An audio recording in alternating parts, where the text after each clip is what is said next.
everybody. Alright, so for today we're going to be reading another story by Quintum called Introductory Antimemetics. I have two lovely individuals who decided to voice, well, I asked, they said yes. I have two lovely friends who decided to go out of their way and actually help me out with some of the recordings for this story. There are two different characters, and the monster, Alistair Gray, is a lovely individual named Velvix. I'll have his channel in the links in the description below. And the other person who is going to be playing Kim, who is a New York sort of individual, is going to be our lovely Kirky. Again, I'll also be putting his link in the description below. I hope you guys have an amazing, awesome day. Also, if you're wondering why my voice sounds like this, I have a cold, and you can actually hear the fact that I was getting to having a cold in the video that we're about to listen to. So, regardless, hope you guys stay safe, have an amazing, awesome day. Don't get sick, it sucks. See you in the video. Junior researcher Kim's been working for the Foundation for all of 4 hours. He feels pulverized, as if an anvil were dropped on his head in that first introductory lecture. It's lunchtime, and he's found a corner so far back in the cafeteria that nobody bothers him, where he can chew and swallow non-anomalous food, drink apocalyptically strong coffee, and digest the hard lessons of the morning. On his Foundation-provided phone, he pages fretfully through the few SCP files for which he has clearance. Most of them have to be jokes. That's how they read. Like very bad, dark, frightening jokes. Kim's one of 11 junior researchers in the new intake, and the other 10 are sitting in a separate group at a separate table, chatting animatedly to one another. There are some instructors, here and there, munching sandwiches.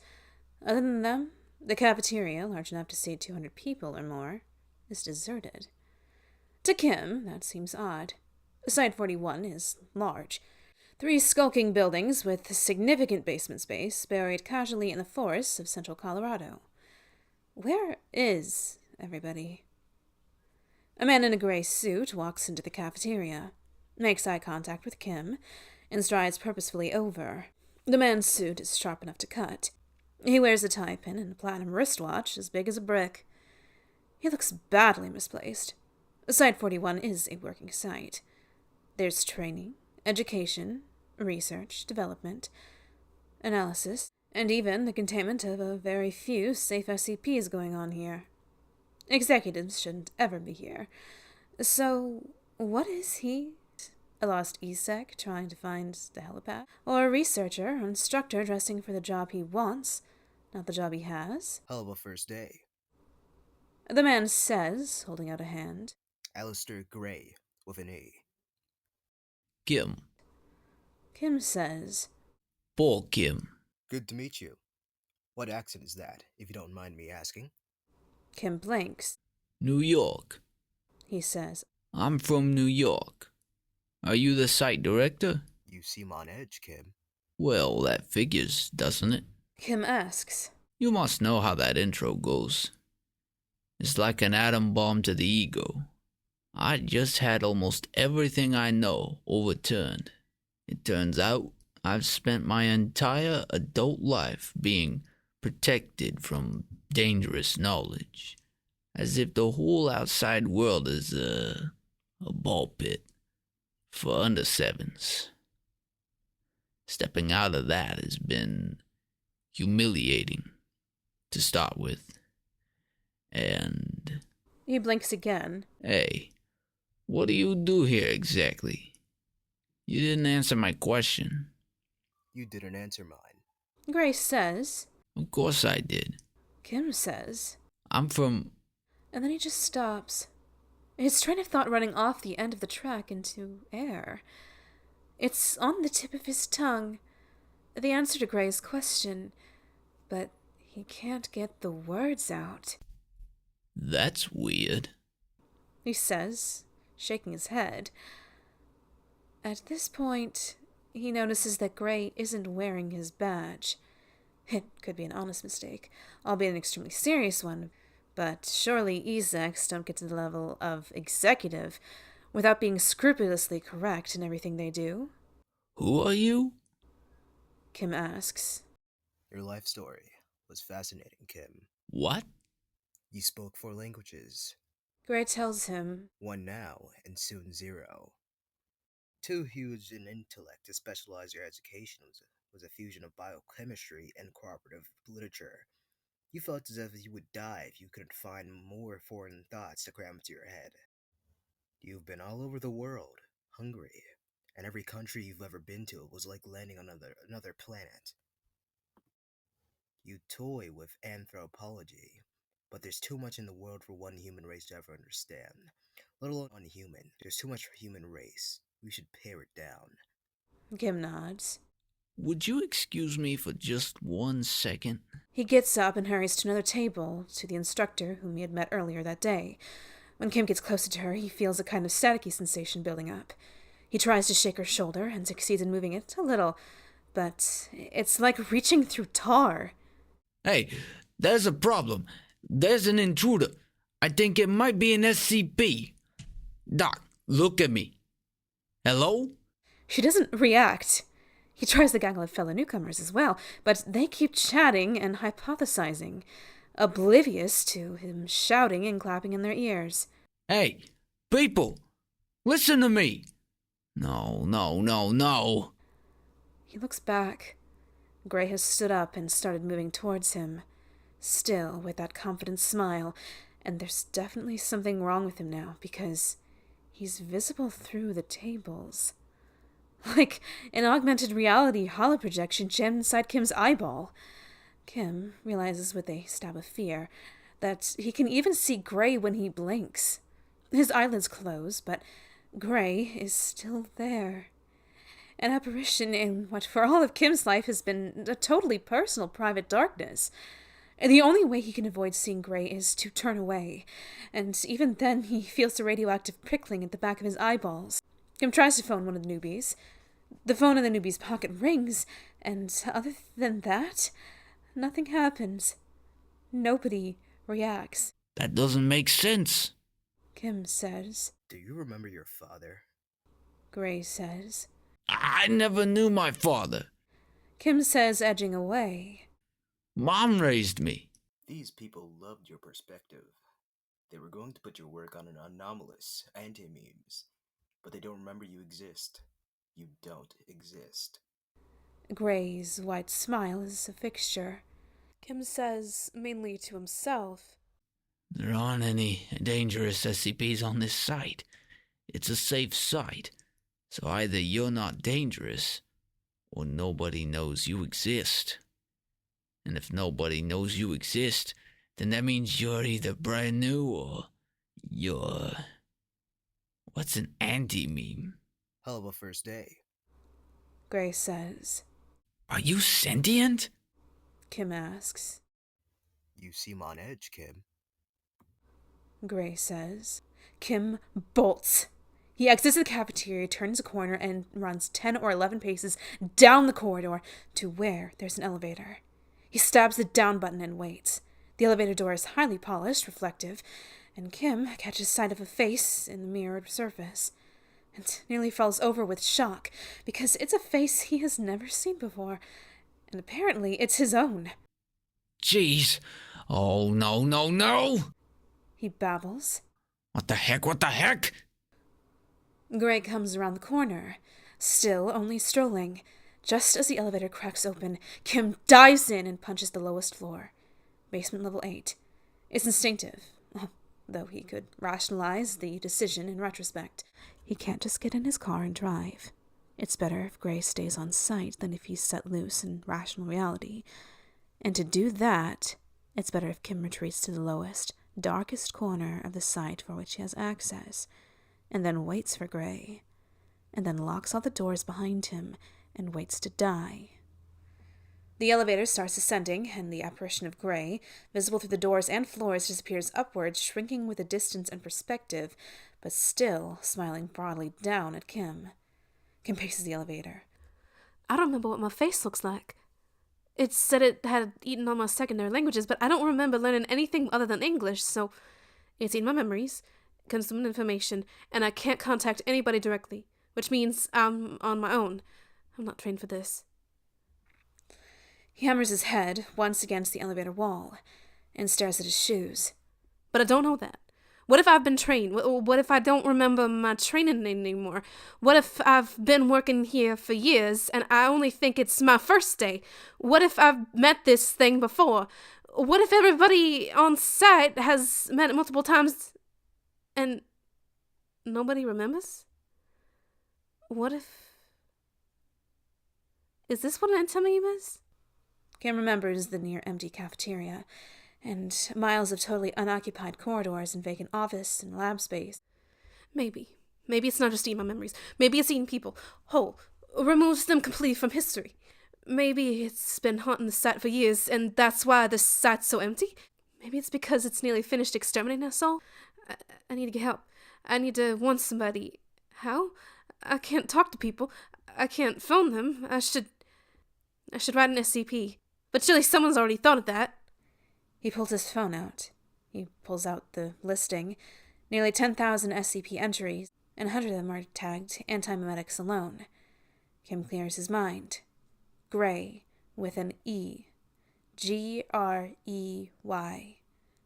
4739. SCP-4739.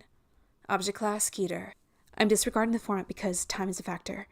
If you're reading this, you've already been isolated from the Foundation at large. Attempts to signal for help are futile. You're now inside SCP-4739's gullet. After indigestion and prior to digestion. You need to get to lab S041B08053 as soon as possible, and continue the research until you find a way to stop or kill Gray before it kills you. Don't read the rest until you're in the elevator. Description. At that moment, the elevator doors open at basement level 8. Alistair Gray is waiting, still smiling disarmingly. He steps forward. Desperate, Kim hurls his phone over arm at the creature's forehead.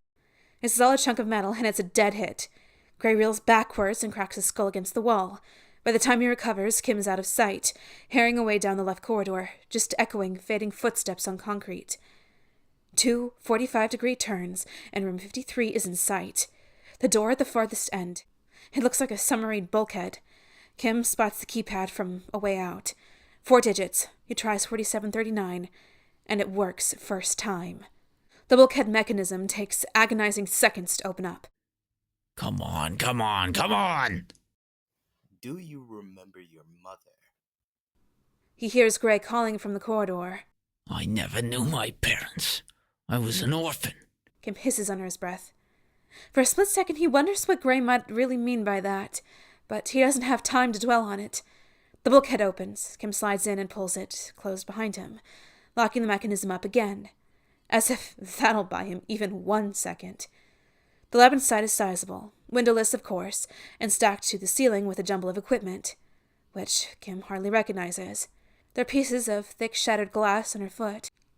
In the corner there's a computer terminal, locked. Kim unlocks it, and there's the same entry waiting for him. Description. SCP-4739 is a powerful, slow-acting antiemetic kill agent, taking the appearance of a male Caucasian business executive calling itself Alistair Gray. SCP-4739 is attracted to dense clusters of organically stored information, essentially extremely knowledgeable, complicated, interesting people. SCP-4739 isolates its victim from the outside world by enveloping them in an antiemetic field, which makes it impossible for the victims, or anything done by the victim, to be perceived or remembered. SCP-4739 then consumes the victim's memories and knowledge until they become vegetative and die. This process takes between 15 and 2 hours and is described as being like, quote-unquote, Alzheimer's disease in fast forward.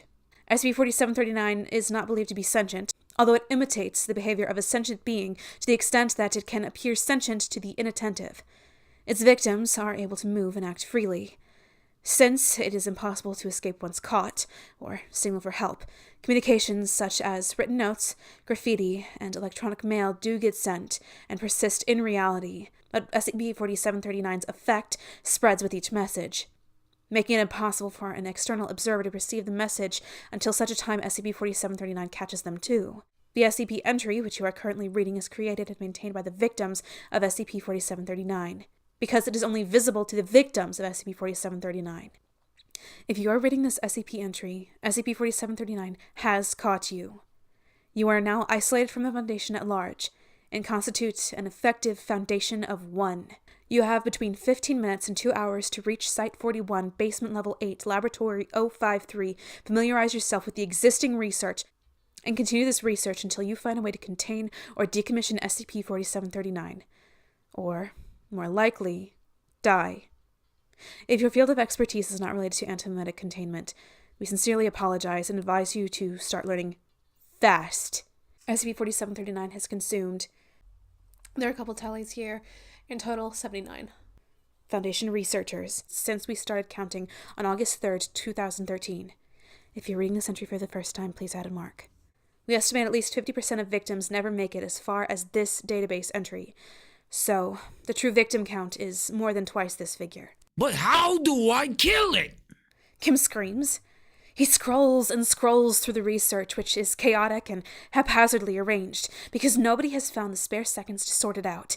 There are dozens of separate lines of research, contributed in patchwork by a succession of victims, all ending with variations on the same final line. I'm going to try X. If you're reading this, X didn't work and I'm dead, which means approach X is a dead end, and you have to think of something else. He reads.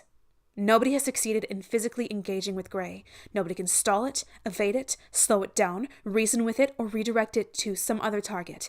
People have tried poisoning their memories with indigestible ideas, drip-feeding their memories to Gray to slow him down, replacing their memories faster than Gray can eat them, and force-feeding Gray too many memories at once to overfeed him and blow him up. They've tried committing suicide by class A amnestic overdose. None of it worked. More than 100 people, most of them apparently possessing doctorates, have slid into the maw of this thing, fought briefly, and, with greater or lesser degree of dignity, died. There are no remaining untied threads. I'm screwed, Kim concludes. He glances up. Gray's not in the room yet, but Kim can see him strolling down the last stretch of corridor. He's a totally intangible being. Physical obstructions are irrelevant to him. He can't be hurt. Which is the pocket where he used to keep his phone. Wait a second. He strolls again, finds the 3 or 4 sad, desperate wretches who died confronting Gray physically. Combat knife and Glock, baseball bat. Kim looks up and checks the room. Sure enough, the bat's there, rolled under a table. One man, an elderly botanist, far out of his depth, said he was going to try and find whatever he could find that was heaviest. That explains the shattered CR television, and the light layer of thick glass on the floor near the bulkhead. There's even a CCTV footage of the botanist's attempt.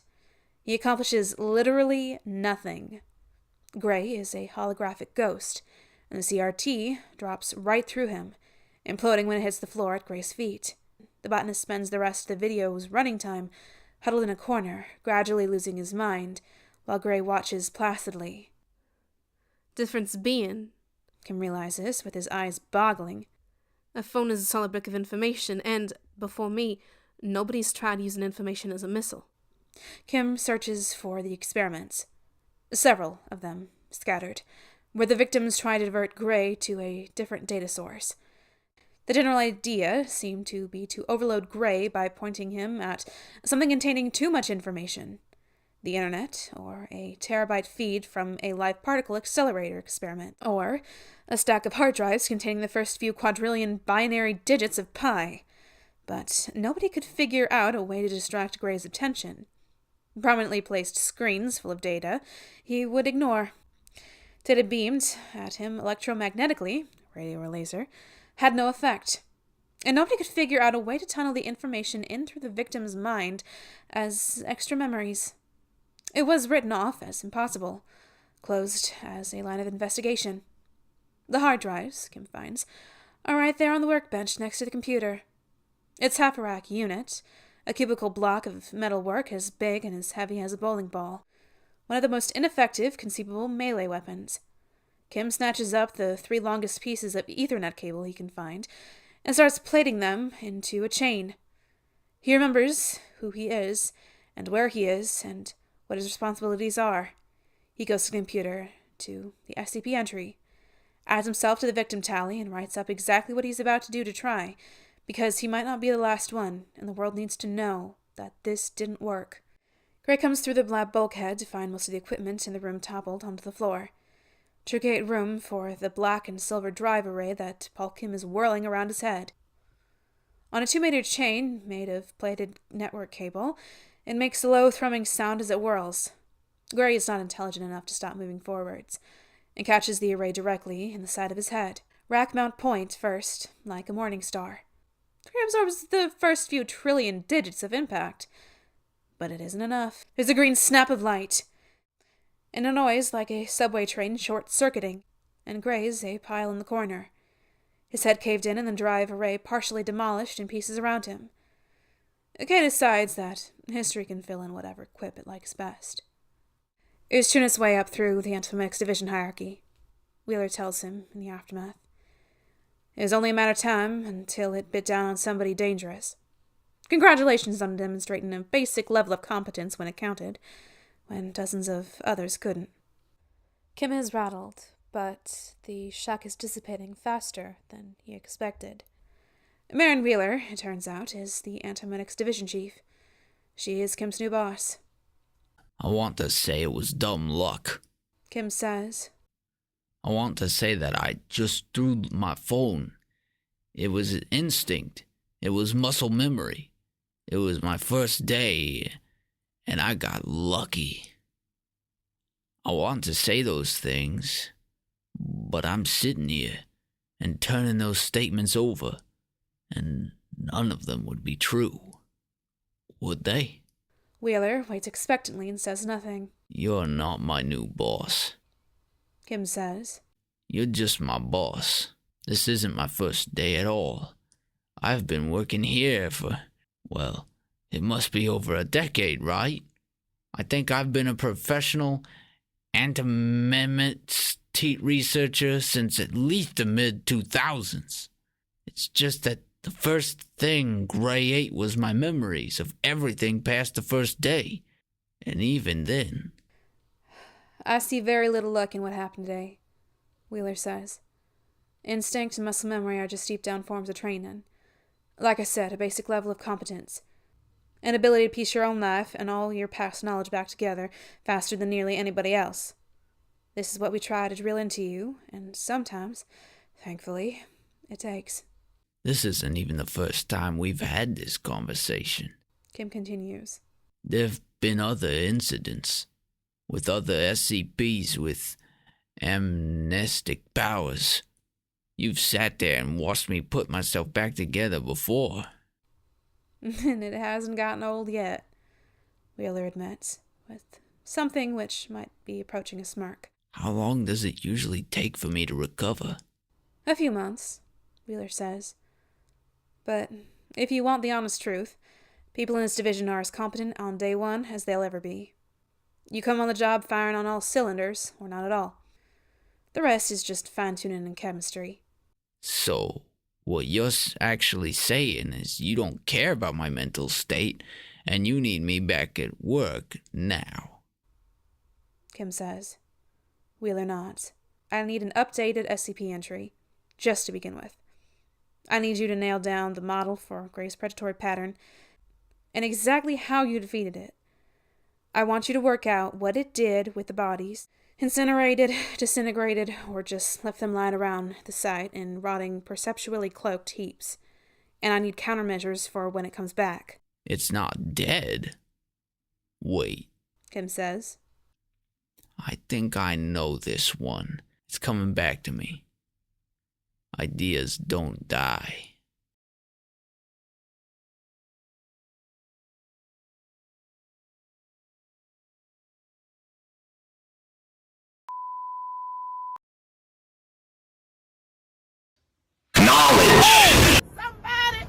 He needs some milk.